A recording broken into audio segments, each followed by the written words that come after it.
السلام عليكم ورحمة الله وبركاته. بصوا شايفين الجمل ده. انا مش عايزة اوجع بقى دماغكم واقول لكم حطوا لايكات واشتركوا ومش اشتركوا. لو عجبك المحتوى بتاعي اشتركي منك لنفسك وحط اللايك بتاعك اكيد لو عجبك الفيديو. برضو لو مش عاجبك الفيديو ممكن تحط ديسلايك عادي وتقولي لي ارائك تحت في التعليقات. تمام. شايفين بقى انا نضفت الحوض بتاعي وخليته بيلمع كده ازاي، وازاي تخلي الصفار اللي فيه ده يمشي بمكون بسيط جدا. هتشوفوا معايا شكل الحوض قبل دلوقتي. فانا عايزاكم بقى كده تستنوا معايا لحد اخر الفيديو وتكملوه للاخر، اهم حاجه عشان تعرفوا انا هعمل الموضوع ده ازاي. شايفين الحوض بيلمع وجميل قوي ازاي، بجد بجد يعني تحفه. ماشي، خليكم معايا ونشوف هنكمل الفيديو ازاي مع بعض. شايفين ادي يا ست بقى الحوض اهو. شايفين بقى شكله في السفر. انا اضطريت بقى غصب عني يعني معلش اسيبه يوصل للمرحلة ديت علشان ايه، اوريكم ازاي انا لا بقيت اجيب بقى لا شاهين ولا باور ولا اي حاجة من الحاجات دي عشان نفسي تعبني ومتعب جدا للناس اللي عندها صدر وكده. فانا هوريكم ازاي نعمله بحاجة بسيطة جدا من غير ما تتعبي ولا تجيبي شاهين ولا باور ولا اي حاجة من دي. تمام.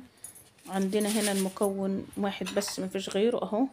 بصوا ده ملح ليمون من عند العطار، جيبه ب5 جنيه ب3 جنيه زي ما تجيب على حسب ايه الكمية اللي انت هتنضفي بيها. ده يرجع لمساحة الحوض بتاعتك طبعا. وده صابون سائل وكمان من السائل مش من البريل ولا اي حاجة، اي بقى نوع صابون. احنا عندنا مكون واحد بس طبعا، كده كده الصابون ده موجود يعني عشان ما حدش يقول لي بقى ايه انتوا بتقولوا مكون واحد. ما هم الصابون ما هو اكيد يعني بديهي يعني ان انتوا مش هتستعملي ملح الليمون كده لوحده يعني، بديهي لازم يبقى في صابون. انا كل اللي انا عملته ايه، حطيت ملح الليمون زي ما انتوا شايفينه كده واقعد اقلبه بقى كده بالمعلقه. واهم حاجه لازم تدوبيه كويس اول لازم تدوبي الصابون مع ملح الليمون. هو قلب ليه بقى لونه بينك كده انا مش عارفه ما اعرفش بصراحه. فهو قلب كده ليه لا اعلم، مش عارفه ليه. اهم حاجه شايفين انا بتنني بقى هنا ادوبه اهو كويس.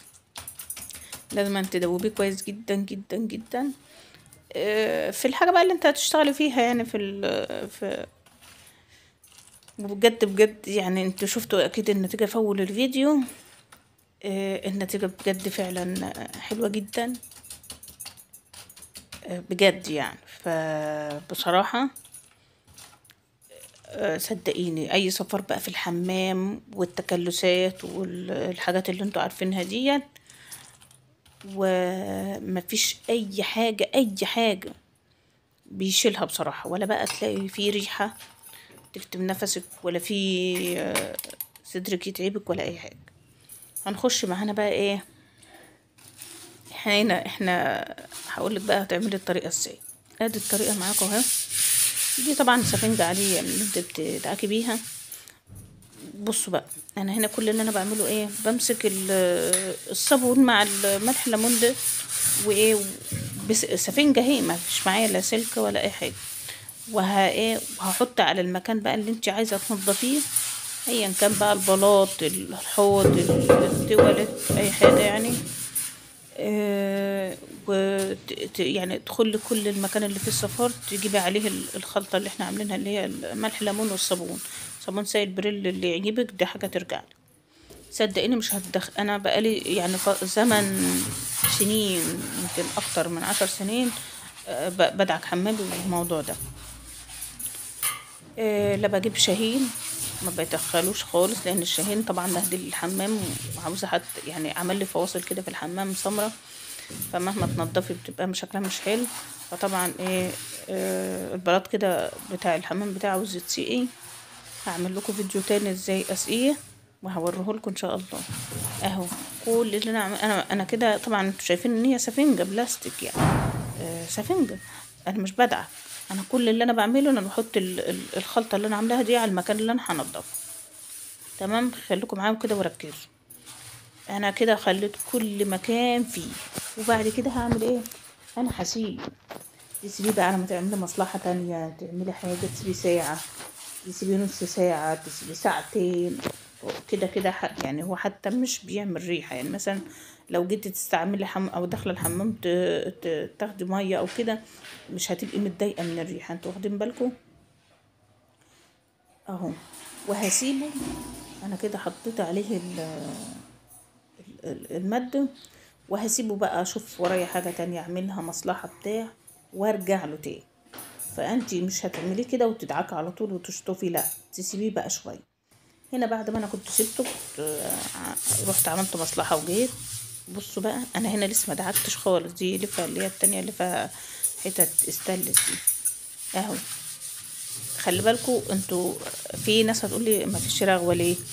ملح الليمون بيطفي رغوه الصابون، عشان تبقوا عارفين. انا لما بدعك اهي بقول لكم ان دي لفه اللي هي فيها حاجات ستانلس دي كده بقى. ما مش عايزه تعملي بيها هي كده كده. انت ما بتدعكيش. انتوا شايفين ايديا؟ انا طبعا لا مسرعه الفيديو ولا مبطئه الفيديو ولا اي حاجه، انا سايبه الفيديو بطبيعته كانك واقفه معايا اهو. بصوا شايفين اصلا يعني الحوض على ما انا سبت الخلطه عليه ورجعت له، هو اصلا لمع لوحده. يعني هو اصلا لمع لوحده. فهو ما هوش محتاج يعني ان انا اتك في الدعيك ولا كده. بس كل ما تسيبيه اكتر، يعني مثلا لو انت بتدعكي الحمام ومش حد هيستعمل الحمام، مش هتدخله الحمام ولا حاجه، كنت بتنضفي ولا حاجه، خشي حطي الخلطه بتاعتك عليه وسيبيه، وروحي اعملي مصلحتك وارجعي له تاني. مش هياخد منك دقايق، حرفيا مش هياخد منك دقايق. انا كده دعكته اهو. بصوا عايزه بعد كده بقى ايه، تحطي بقى شويه معطر وشويه صابون وتدعكي تاني الحمام. ده حاجه ترجع لك، بس انا بوريكم المرحله الاساسيه. يعني عايزه تعيدي تاني عيدي، ده حاجه ترجع لك اهو. بصوا الحوض رجع يعني بيبرق. وانا طبعا الحوض بتاعي لونه بينك هادي كده، مش لونه مش ابيض، عشان نبقى في الصوره يعني. بصوا بقى اهو، وداعا فعلا، وداعا للشاهين، وداعا للباور، وداعا لكل الحاجات دي. انا قلت بقى عشان نعمل شويه سلسله حاجات تنظيفات بسيطه وسريعه وسهله ومش مكلفه في نفس الوقت، وفي نفس الوقت مش متعبه. لان بصراحه ناس كتير عندها تعب في الجيوب الانفيه، عندها تعب في الصدر، الحاجات دي كلها. فطبعا احنا ايه، مش بنقدر نستحمل. ف ايه رايكم؟ لو عجبكم بقى الفيديو، تحطوا بقى اللايك بتاعكم، يعني فضلا منكم بقى وليس امر. لو انت مكمله الفيديو لحد هنا ولسه ما اشتركتيش في القناه بتاعتي، اشتركي وحطي لي اللايك عشان عيلتي تكبر بيكي وتزيدي العيله بتاعتي شرف يعني وكده. طبعا هنا ندعك الحمام بس كده عشان اعمل لكم الفيديو عليه. فانا عايزه اوريكم الفيديو. شايفين يعني منور ازاي الحوض؟ بصراحه بيلمع جدا. يلا حطوا اللايك بتاعكم بقى. سلام.